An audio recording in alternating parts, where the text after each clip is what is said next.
Is almost 6 months all the time, and therefore such road shows open us to the developments, contemporary developments which are there in this country and in this world. So such a road show is an eye-opening, so to speak. There are so many things that are happening in this world. I also hinted to the recent conference which was in Barcelona, where there was a lot of things to see there. You wouldn't even go through all the stands. It was a 1-week conference and there was so much to see. If we can take all that knowledge and bring it back here, starting with this roadshow, and start implementing it, we're moving very, very fast forward in terms of developing ICT in this country. Maybe the current constraints, what do you make of the current constraints that hinder the growth of the telecoms industry, the cities? Well, it's an expensive business. Yes, that is given. But I've been saying to the chief executives who are here, we must think outside the box. Let us try to do more using the little money which we have. And we went through several examples, starting from the mass, that rather than continuing with the very expensive, laborious mass which we are littered all over the country, let us go for the simple mass. Some examples which are in there. They can even take co-location principles and policies, which I think is the bone of contention among network operators here in Zimbabwe. That will follow. These are just examples of how we can do more with very little money. Having agreed that we need a lot of money, it's a highly intensive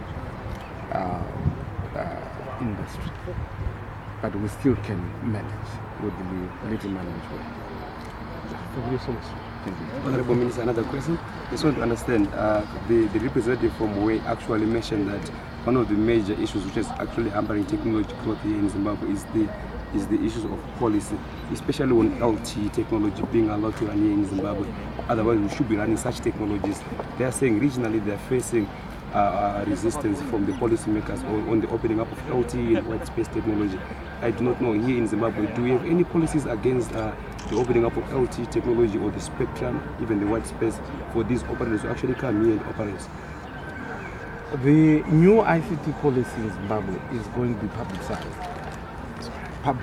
very, very soon. We had a consultative workshop last week, and we are doing finalization of that ICT policy.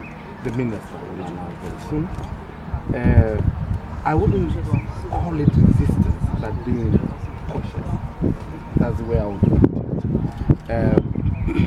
We want to come up with an ICT policy that is for Zimbabweans, having been drafted by Zimbabweans, but meant for Zimbabweans. In the context of the Zimbabwean situation, socio-economic and political situation in Zimbabwe.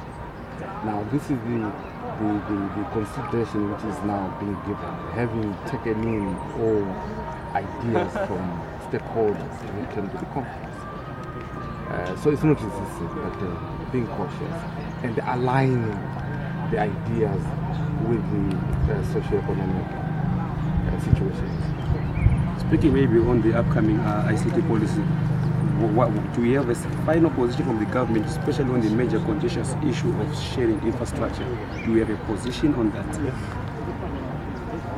We are building on a consensus position, which is, as I said, going to be announced by the Minister. We are near. At the end of the day, the private sector and public sector, they have to agree. Though we have competing interests, public sector looking at the broader picture of the consumers, the rural areas, and all disadvantaged areas, including promoting the economy. While as the private sector is mostly driven by commercial imperatives. But at the end of the day, we will come up with a policy which is a balanced view for both groups of interest. Generally, how do you see the government working towards ICTs? How is the government appreciating technology here in Zimbabwe? if you go through Zimaset, and if you go again, going by the workshop which was held for MPs, the Vice President there spoke singularly about ICT and the way it promotes the economy, not only in Zimbabwe but the world over. In Zimaset, again, there's a lot of mention about ICT, that it is the anchor of the economy. I said in my short speech here, ICT is overarching all sectors of the economy. We need to develop ICT. In terms of specific examples, you need to create this enabling environment to lay telephone facilities, internet capabilities for business now to start moving forward. That's an example I can give of ICT enabling environment for the rest of the economic sector to start moving forward. Thank you so much for the time. Thank you.